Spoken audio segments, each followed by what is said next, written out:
Hello लोगोफोर आसा खालामो नोंथांमोना गासैबो मोजाङैनो दं। दिनैनि बे मोनसे गोदान भिडिअ जों दिनै इन्डियानि टप 10 रिचेस्ट स्टेटनि बादै जों दिनै मिथिना लागोन। बेखौ जीडीपी खौ नायनानै मिथिनाय जायो। जीडीपी माने ग्रस डोमेस्टिक प्रोडक्ट। आं नम्बर 10 निफ्राय खिथागोन। दानिया नम्बर 10 आव दङ मध्य प्रदेश। बे मध्य प्रदेशनि गासै टोटल जीडीपीआनो जादों 9,09,000 कौटि। बे मध्य प्रदेशआ इंडियन जीडीपीआव गासै 4.5% बे जीडीपी कन्ट्रिबिउट खालामो। बे मध्य प्रदेश गभर्नमेन्टआ माजों फैसा खामायो होनदों।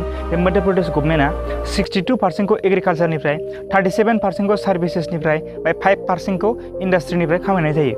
ओमफ्राय दानिया नम्बर 9 आव दङ तेलेंगाना। बे तेलेंगानानि गासै टोटल जीडीपीआनो जादों 9,69,000 कौटि। बे तेलेंगानाया इन्डियानि जीडीपीआव गासै 4.8% बियो जीडीपी कन्ट्रिबिउट खालामो। बे तेलेंगाना गभर्नमेन्टआ 55% खौ एग्रिकालचारनिफ्राय, 26% खौ सार्भिसेसनिफ्राय, 17% खौ इन्डास्ट्रिनिफ्राय खामायनाय जायो। ओमफ्राय नम्बर 8 आव दङ अन्ध्र प्रदेश। बे अन्ध्र प्रदेशनि गासै टोटल जीडीपीआनो जादों 9,73,000 कौटि। बे अन्ध्र प्रदेशआ इन्डियान जीडीपीआव गासै 4.8% बे जीडीपी कन्ट्रिबिउट खालामो। ओमफ्राय अन्ध्र प्रदेश गभर्नमेन्टआ 62% खौ एग्रिकालचारनिफ्राय, ओमफ्राय आलदा जेरै माइनिं, टुरिज्म बा आलदा सार्भिसेस बेफोरजों बे अन्ध्र प्रदेश गभर्नमेन्टआ फैसाखौ खामायनाय जायो। ओमफ्राय नम्बर 7 आव दङ राजस्थान। बे राजस्थाननि दा गासै टोटल जीडीपीआनो जादों 10,21,000 कौटि। ओमफ्राय बे राजस्थान गभर्नमेन्टआ इन्डियान जीडीपीआव गासै 5.1% बे जीडीपी कन्ट्रिबिउट खालामो। बे राजस्थान गभर्नमेन्टआ एग्रिकालचार, टुरिज्म बेफोरजों फैसाखौ खामायनाय जायो। आरो बेनि अनगायैबो राजस्थानाव इन्डियायाव बयनिफ्राय बांसिन सिमेन्ट दिहुनजानाय जायो। बे सिमेन्ट दिहुननानैबो राजस्थान गभर्नमेन्टआ बहुत फैसा खामायनो हायो। ओमफ्राय नम्बर 6 आव दङ दानिया वेस्ट बेंगल।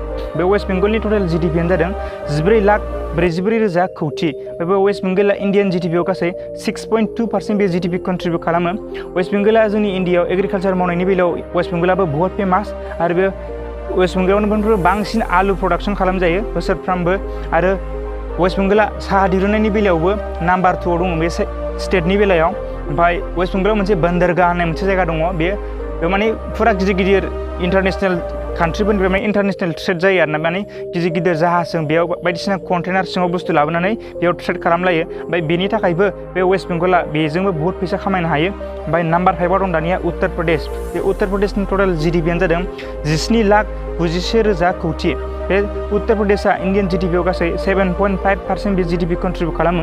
उत्तर प्रदेशआ इन्डियायाव बयनिफ्राय बांसिन एग्रिकालचार मावनानै फैसा खामायनो हाग्रा स्टेटआ बे उत्तर प्रदेशआनो। ओमफ्राय बेनि अनगायैबो एग्रिकालचारनि अनगायैबो जेरै सार्भिस, इन्डास्ट्रि बेफोरजों बे उत्तर प्रदेश गभर्नमेन्टआ फैसाखौ खामायनो हायो। ओमफ्राय नम्बर 4 आव दङ कर्नाटका। बे कर्नाटकानि टोटल जीडीपीआनो जादों 18,06,000 कौटि। बे कर्नाटकाया इन्डियान जीडीपीआव गासै 7.9% बे जीडीपी कन्ट्रिबिउट खालामो। बे कर्नाटका गभर्नमेन्टआ जेरै IT, अट'मबाइल, एग्रिकालचार, इन्डास्ट्रि आरो बायदिसिना सार्भिसेसफोरजों बे कर्नाटका गभर्नमेन्टआ फैसाखौ खामायनो हायो। ओमफ्राय दानि नम्बर 3 आव दङ गुजरात। बे गुजरातनि टोटल जीडीपीआनो जादों 18,85,000 कौटि। बे गुजरातआ इन्डियान जीडीपीआव गासै 8.1% बे जीडीपी कन्ट्रिबिउट खालामो। ओमफ्राय जोंनि इन्डियायाव बयनिफ्राय बांसिन टबाको प्रडाक्ट दिहुनजाग्राया बे गुजरातआवनो दिहुनजायो। जेरै सिगारेट, थांखु बेफोरखौ बांसिन गुजरातआवनो बयनिफ्राय बांसिन दिहुनो आरोना। ओमफ्राय बेफोरनि अनगायैबो गुजरातआ agriculture, industry, medicine, textile, automobile बेफोरबायदि बायदिसिना सार्भिसेसफोरजों बे गुजरात गभर्नमेन्टआ फैसाखौ खामायनो हायो। ओमफ्राय दानिया नम्बर 2 आव दङ तामिलनाडु।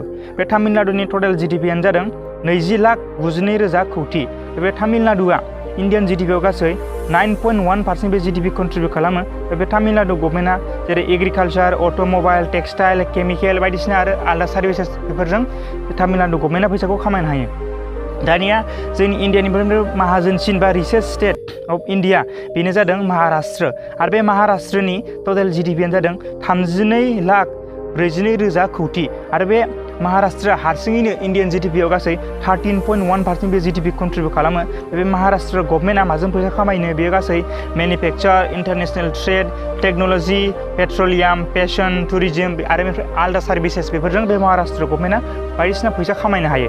आसा खालामो नोंथांमोना दिनैनि भिडिअखौ नायनानै सोरबा मोजां मोनदोंबा आंनि भिडिअखौ लाइक खालामगोन, शेयार खालामगोन, साबस्क्राइब खालामगोन। गोजोन्थों। Thank you.